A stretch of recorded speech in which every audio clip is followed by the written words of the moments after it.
Let us give you a quick recap of the things that we know and the things that we don't know what happened today.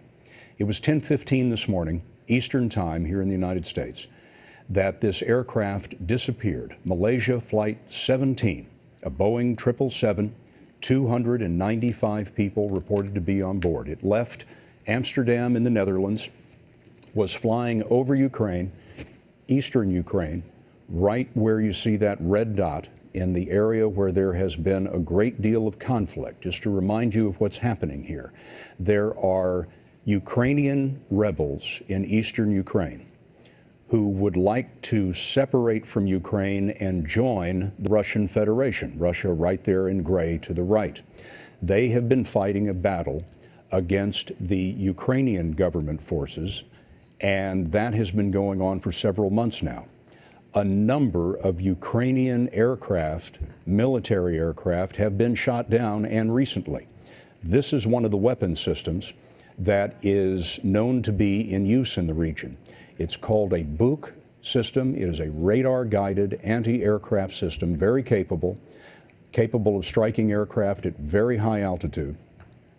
This is a system that was designed in Russia. The United States has been concerned that Russia has been supplying the rebels with this kind of weaponry over the last several months.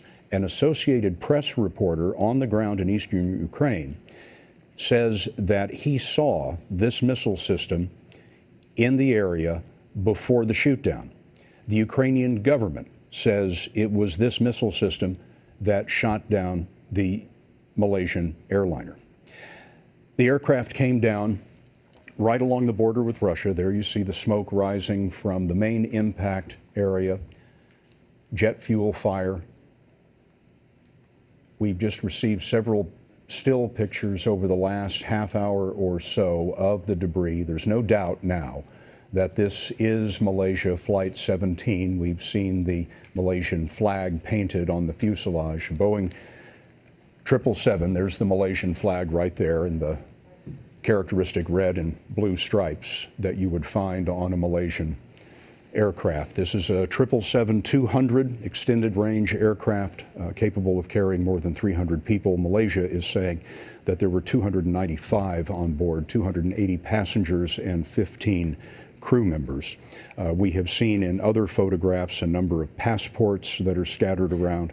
One of the things that the witnesses on the ground are reporting is that the debris and the body parts are spread out over several miles, which would be indicative of an aircraft that came apart at altitude.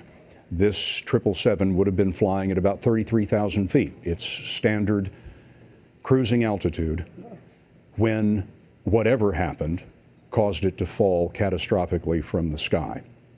We have been pressing our U.S. government sources to try to find out whether there were any Americans on board.